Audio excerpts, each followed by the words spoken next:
Joe Symes and the Loving Kind, take one. What do you love about Joe Symes?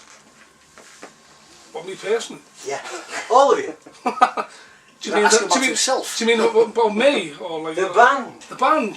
Yeah, Joe Symes and the Loving Kind. Honest, real. We're honest. Straight down the line. Straight down the line, honest. And we just love to play music. But it's anthemic, isn't it? Well, yeah. So we keep getting told, the songs are very anthemic. You should be playing in stadiums. So why aren't you? You tell me. You tell me. We've played the biggest venues in Liverpool. We've played, the Royal Court. We've headlined the main stage at O2 Academy once, twice for Noel Gallagher's after show party. We've played the downstairs, supported Steve Craddock from Ocean Colour Scene, and we got told to turn our last sound down because Steve didn't want us to blow him off the stage by his promoter. So we just went ahead and played anyway.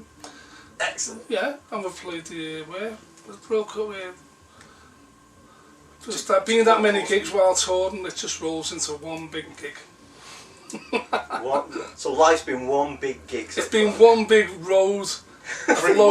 loads of like cat's eyes and like white stripes and bottles of champagne hanging off the van and that's another story. That's another story to tell, like, but it's just we just play well, I'd like to think we just play music that appeals to a wide audience. Yeah. Lots of different people from different backgrounds, like what we do, because you can come across bands who, who are good at what they do and they have a big fan base, but sometimes they're they're an acquired taste. Yeah. And I'd like to think that we're not an acquired taste because, the songs very instant. There's a lot of variety of stuff over like the past 2 albums and this forthcoming EP, but all in all, it's memorable and it's catchy, but in different ways. And I think obviously, if you're catchy and you're memorable and you appeal to that, then you'll stick around. Other people will find you. We are a global band, so, Where's your biggest fan base? From what we've been told, it's Canada. Big following apparently in places like Ontario. There's a big following in the US itself. But apart from the UK, because we've done a lot of exposure and gigs, the whole shebang in England, Scotland. We've never been to Ireland yet, but that'll be in the future. But England, Scotland, and Wales. Obviously, the fan base is bigger. But apart from that, predominantly, I'd say it's probably America and Canada. They obviously when we do the interviews here, the next one is mainly okay. We've set up like interviews here for like a new release or whatever, and it's like okay, the UK's done now. You get all the American Canadian ones, because they've always been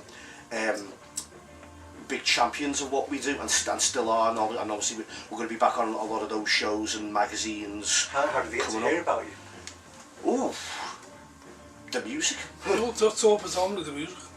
Was it through online or was it through? It's been like gigs. It's been like festivals. It's been online. Radio. Particularly talking about the US. Yeah. Overseas stuff will be online. Definitely. Well, online. I mean, we've had like loads of celebrity endorsement videos done, promoting the stuff and all that from like America. Even Kenny Rogers was supposed to do one, but 2 days before we got our second album, he passed away because of we're friends with like celebrities in America, like Hollywood fans that bought our music as well, which I take that in. But it's all to do with the music, and we don't just do the one thing. So who are your influences? Individually, who are your influences? Well, the various, mine's with the Beatles, Doors, The Who, Kinks, Echo and the Bunnymen. There's that many I could go for. There's Jacques Brel, Joy Division, Buzz Cox, the Smiths. The classics. The classics, yeah. I'm not far off that myself. What got me into music in the first place was that sort of early 80s kind of, certainly the Liverpool scene at the time, the Bunnymen and the Tears of Explodes, some of those bands. I mean, we touch base with everyone in Liverpool, I mean, as I've said before, like, these people I used to watch on the telly and stuff, and like, Top of the Pops and all that, they're all like friends of ours and stuff, to see like Janice Long, who passed away recently, she was like a fan of the band, we were good friends with her. If there was any song from any time or any genre that you could have written, thinking, swine, I wish I'd written that, what would it be? That's as time goes by. Really? Yeah, that's my personal one. I'd say most of mine are those, you know, like those the Great American Songbook Yeah. songs, like As Time Goes By, September Song, Anything Goes, Put It on the Ritz, let's have an Irving Berlin, Cole Porter type. So there's stuff that Sinatra sang and you know, those type of crooners and all that. But definitely As Time Goes By, I wish you wrote As Time Goes By. That's one of several for me personally. It's loads, I mean, there's like, you know, Beatles stuff, Burt Bacharach, you know, Motown. I couldn't necessarily, I don't know, it's like to get ourselves, what's your favourite, like, Beatles Favourite child. Like, you know, what's your favourite film? It's like, wow, Depends on the day. I'd say Yesterday for the money. There speaks a man after my own heart. That's a good shout, that, Yesterday for the Or money. possibly anything off the Sex Pistols, never mind the bollocks album. I think. Yeah. There's some crackers on that. I wish you could have wrote. But at the moment, though, we're going through a pretty, commercially, we're going through a pretty dark period. It's like punk never happened. Why do you think that bands like yourself aren't getting a fair crack of the whip? I think, to be honest with you, the music business has changed a hell of a lot compared to what it was. And now it's mainly like mainstream stuff, and like, you know, we're getting this like X Factor stuff and all this American whatever it is thrown down our throats, and like it seems to be like that sort of like. I mean, that's always You know, been there. it's always been there, but it just show seems to be more now, and it's like, you know, I think like It's splintered. It's splintered. We having this discussion because like the Brit Awards recently and all that, and I can seriously there was nothing on there that appealed to me as far as I'm concerned. You know what I mean? And if you say to me, would you want to be part of it? The answer would be no, not at all. It does nothing for me. It's just it's nothing there. I mean, and, you know, maybe like if you say the Brit Awards maybe several years ago, but I think what is probably keeping, you know, a lot of bands kind of like doing their own thing is that I think there's probably good things and bad things to it. The fact that like it's not one big industry, it's kind of splintered into these little factions. So it's like, you know, we've got our thing, but because we've got our own thing, that still allows us to do what we want and not have any sort of outside people going, oh, can you change that? Can you do that? Can you maybe, like, you know, not wear that shirt, or maybe, you know, change that bit of that song because, you know, just because I want it to be changed. It's like, no, go away. I mean, that's leave the best us alone. That's the best thing about it. We're totally like independent in what we do. Everything is like being done by ourselves personally, and we've got where we are because of that. And it's not been like we've got a bad attitude towards people who want to work with us, because we'll work with anyone. We have done in the past and still are.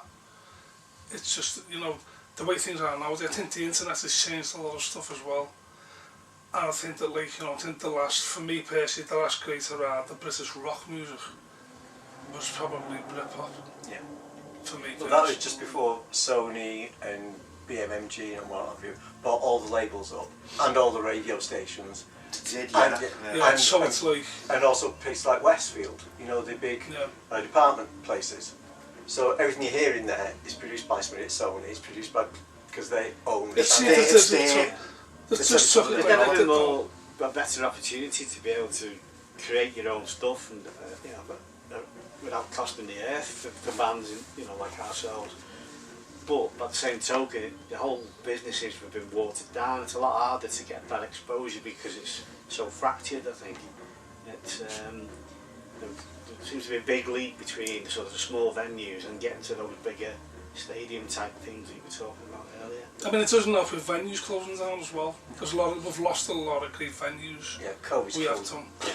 A lot of great venues in Manchester have gone. Like you go, you know, why and all that, and London and everywhere else and all that. So that's another obstacle, I think. I think some of the ones that have survived as well are now turning the looks towards tribute bands.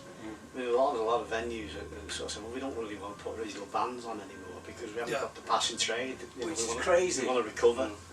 It is nuts. I mean, for me, I love original artists like yourself because it was one of my friends is married to Northern Soul, and he said, there's only so many times you can hear the snake without wanting to put a knife in someone's face. And I like that song. but in Manchester, there's only so many Oasis tribute bands or Stone Roses tribute bands you can hear, and they're all the same. You're doing something pretty damn special, because it's not only reminiscent of work, but it's got something original and unique about it, which is got your own stamp to it. When you told me to listen to the stuff that you'd done, it was like, that's when I phoned back and went, oh, you phoned back quick? Yeah, of course I have. Well, that's a good thing. Because I knew when I gave you the tracks and all, I said, like, you know, you like them ones, you know, and it's like, you like, wow, it was like, what? Like, you know, and that was a buzz for me, you know, and I told like the lads about it as well and all that. Tell us about the new EP then. What's going on? How long is it taking to do because of COVID and getting things together and recording? It's basically, it's taken, to be honest with you, with what's going on with COVID and stuff and all that, and like, you know, we've all been in the same boat, so to speak. Except the powers that be that have parties of cheese and wine. And you know, the suitcases full of like, let's go and get the ale and like, you know, bring your own beers, you know. They just had the free run of it. It's the most working class thing we've ever done though, isn't it? Yeah. Let's be honest. Yeah. We've been in the studio, we're talking about easily over a year and a half, because we were like a yo-yo getting in the studio when we can, or like there's tier 1, tier 2, tier 3, like everyone's in tiers anyway, you know, so we just get in there and we're like, yeah, okay, yeah. But even though we weren't gigging, because before lockdown we were touring for 2.5 years, phase 2, and we were recording phase 2 as we were touring it. So we'd be in Peter Gable's studio in Oxford laying down tracks. We'd go out and do gigs. We didn't even rehearse because we were just on the road. Then okay, yeah, you know, we've got like a couple of days on Abbey Road there to do like a such and such. Like, yeah, get in there like that. Like, yeah, sort of, okay, we'll do that. It was just gigging and recording, wasn't it? It was gigging and recording, magazine interviews, TV stuff. It was just, like I said to you, it just seemed like just a constant white line in the middle of my head going down motorways and like, I still have nightmares about cat's eyes and all that. And like, wake up going, ah! It's like, you know, these like, but you know what, it was 2.5 years of that, and like, on top of like media stuff and like that, which we were like, then it came to we were like, well, we're going to take about a couple of months off, so we can like, you know, just... So you're responsible for COVID, we're going to take a couple of months off, right, we're good. Found us out. When we start to confirm... shut the world down, we started to confirm gigs, because we 2019 said, let's take a bit of time out. Started confirming gigs 2020, bang, lockdown. So then we're like, right, okay. But in that period of lockdown, we were still working online.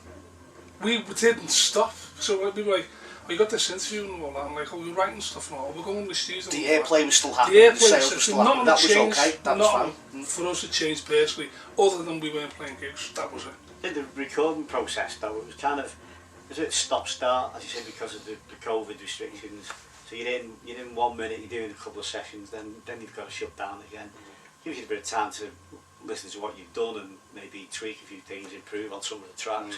I mean, Joe had most of the songs written before we actually started going in there, but they developed over that period of time. How long does it normally take you then, without world apocalypse happening, to put a track down?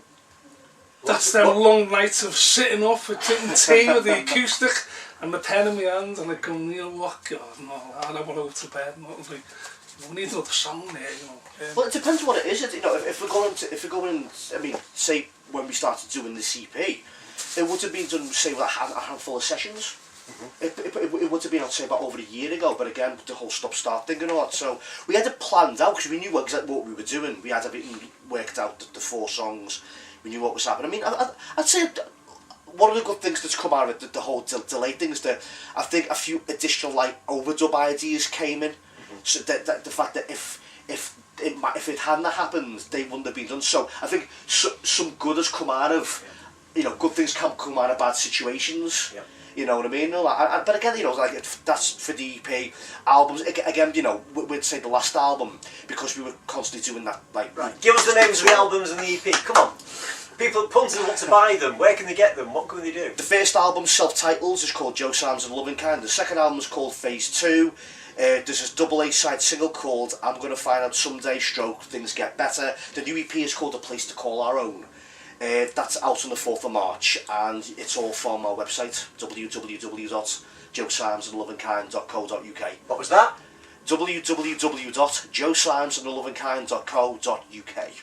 And now, how's it available? Is it available on vinyl? Is it available on download? At the moment it'll be downloading CD. Vinyl will be coming at some point soon. So, well, plus it should be in HMV as well. Excellent. Yes, it will. Excellent, and promotion on the streets in terms of big posters, and so there's all that to do. We've already started getting radio play, as we say, at the moment there's radios. Have you any pet stations that are always there for you, who always support you? Oh yeah. There's loads of stations, and again, loads of there's stations all across the UK, and again, after that, it's America and Canada. And that promotional... Well, everywhere, like the Netherlands and all the places like that. Who are the most loyal? It's the Americans. And Canada. Not that they're not loyal, it's just the fact that, like, it just seems to be America all the time. I think, which is great, everywhere else is great. Any promotion is great promotion, whether it's a local radio down the street in the back, the back of like wherever, to a big one. Have you ever been booked for rallies? For which? For bike rallies, scooter rallies, anything like that? No, but we want to. Right, well, leave that with me.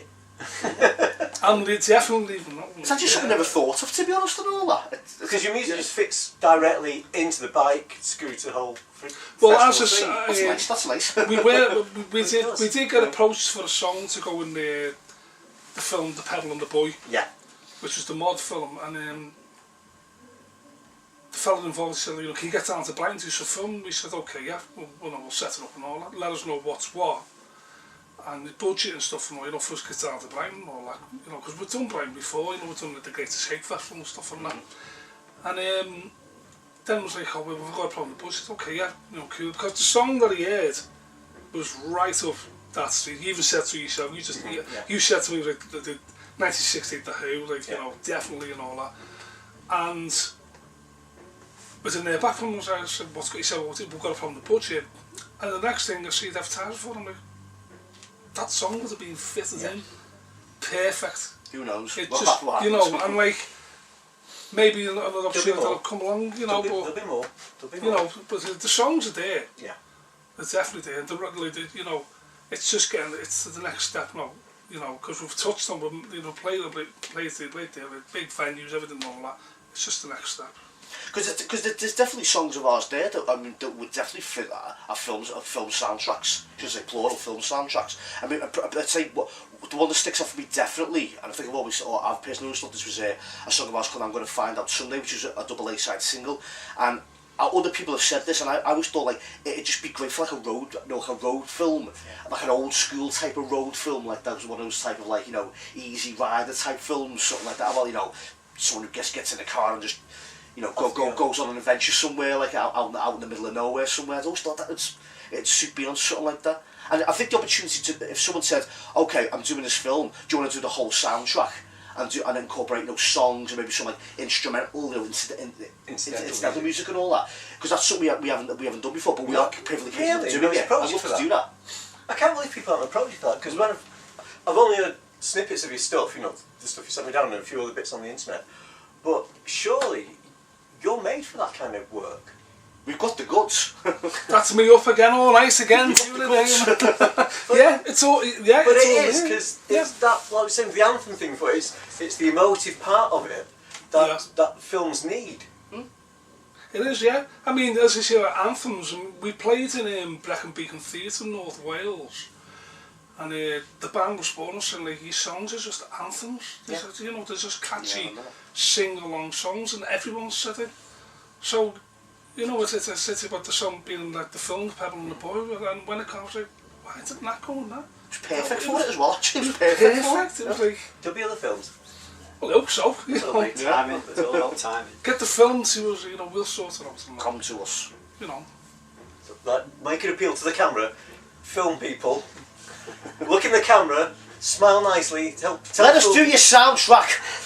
There you go. Wasn't nicely. That wasn't nice. Please, can we do your soundtrack, please? We'll do a good job of it. The EP again. EP again, yeah. Take us through each track. Ooh, A Place to Call Our Own. Place Call Our Own, opening track. It's about two people who meet, and they basically they meet and they're all happy and they're like, they want to get their own place. It's so sweet. To be honest with you, I just, it was written, it was like, yeah, okay, so one of them things was like, trying to be like a sort of poppy, like, oh yeah, You know, when you're there, you go, I'm with you. It's very, very, very catchy. It's very jingly jangly. You know. Yeah, shades of Beatles overtones to it, hasn't it, as well? Definitely. You know, I mean, the engineer turned around and said to me, he'd never heard so many melodies in one song in his life. But it works. He said even it's got a bassline melody, it's got mountain melodies, harmonies. He said it's just so dynamic. It's like, but it's catchy as well. It's really catchy. That's the thing about it. Plays all around. You know, two people meet and like, you know, they're all happy and that. And that's it. That's two. Second track is Follow You, which basically, you know, like a bit of an adventure. Sort of, you know, like, you know, someone who's giving the directions to, like, you know, sort of like, you know, everything's going to be great if you come this way with us. So they all start you all start by playing an acoustic though, of when you're formulating the song before you come to the band and say, right, this is what we've got. Or I mean, but what it basically is, I mean, because I'm, you know, as Colin says, the principal songwriter. I mean, I might come in 9 times out of 10. I'll come in. Well, in fact, mostly 10 out of 10. I'll come in with the song finished, from start to finish, and I'll go, where's the song? And I've got ideas for this and all, and sort of it's a blank canvas, and they'll go, right, all right, yeah. But what about? To be honest with you, the initial groundwork of the song, guitar, bass, and drums. Once we get in, it didn't take that long, to be honest with you. It's after going to the studio, it's the culling in, the producing of it and stuff. It's like, right, okay. It's the pre-production stuff and going in, listen to it for like days, and then you're like, right, okay, and like little things will appear and all that, and stuff like that. But I said, like, you know, Follow You, it's like that song, it's sort of like, when I wrote it, was sort of like, about like, a bit of a like, you know, I'm not saying like a sort of messiah type of thing, oh, you gotta come with it. It was sort of like trying to like find your way, where you're going like in life, do you know what I mean, and all that. Inspiration. You know, to actually get to where you want to go to. Just that. Have you ever written a song where you've started it off in one direction, and then when you actually come to put it down, you've completely changed your mind? Oh, it's a good question, that. Like the arrangement, like the style. Yeah. You've heard it in your head. Something might be a rock song, but it becomes a more mellow song. Yeah. We've got a song on the first album called Ready to Ride. And when I got the idea for it, it was just strange, because I just started playing these chords like that. And the image that came into my head was like, Who Framed Roger Rabbit? That's something you don't hear every day. To be honest with you, it's like the girl like with the dress and all that and all that. And I was like, I played the Colin, I was like, you know, like, and I had an idea for the bass line and that. And it's, when you hear it, it's like, I'm complete, but it's like it's East Coast jazz. West Coast, yeah. West Coast or whatever it is, you know, it's all jazz. Like, but if you hear it, you play that song and compare it to what you've heard, you think, is this the same band? Yeah. It's got like, you know, it's like, hang on, that's not the same band, is it? You know, so, but I say to you, like, you know, it's like that arrangement. And then, like, you know, we got keys on and stuff and all that, worked like bits of guitar pads up for it. And like, sort of, you know, it's really, you wouldn't think it was the same band that I put on the EP on now, because you think, it can't be possible. It's like the first album, it's a mixture of like, it's like, someone said like, some DJ, but yeah, they the opening track, it's like Beatles with a boot. Because I can't play harmonica on the end and that, like. And then you got a song called Fine Line, which is like very like Dixieland, the Kinks. And it's on our website where Buster Keaton's in the video, and he's got about 25, 30, 50, 500 women trying to marry him. It's a bit of a like tongue-in-cheek thing. They got Ready to Ride. And you got other songs on there like, you know, Bit Back, for instance, Lovers Undercover, Happy When It Hurts, which is very like country, you know, a bit like the band sort of thing, and that melancholy, you know. There's even an interlude on the first album as well, which is, you know, going back to the film thing. Yeah. It is. It's fun. It's quite funny. Yeah. The interlude is quite funny. Like, you know. Very silly. It is silly. It's sort of like. Ogden's Not Gone Flake. Exactly. Yeah. That's where I got the idea. Bit of Python, bit of the Goons, that type of Spike Milligan type stuff. Yeah. Then, like, you know, you got the first album, and after the last song on the first album, there's 15-second gap, and there's a break, and there's a hidden track. Yeah. Which some people like, what the hell is that? You'd have to hear that and you go, okay. You know, Track stretching in a you'd bit. be like, what's that? A bit like R.E.M. did with Underneath the Bunker. It's just, you'd have to hear it. When you hear it, you'll laugh your head off, but you know, some people thought it was someone getting choked. It wasn't. It wasn't like, to I be shudder honest. to guess. It's like, you know, but it's a bit like, you know, that. But getting back to the EP, then we've got a song called It's All Make Believe, Yeah. which is about someone who's just basically, who's very, very, very bitter when they get together in gatherings. And our good friend from Emmerdale, Andy Moore, who plays PC, Mike Swirling in the show, he come down to our recording studio and he heard it and he thought it was a lot like the Smiths. He loved it. No bad thing. Oh, he even wanted copies of the new EP before it was even pressed. He said, I want copies of it, I want copies before it's even out. He said, you've got it, well, you know. So he was bootlegging it before you'd even know. Yeah, we didn't give him it. We said, you know, you can have a t-shirt instead.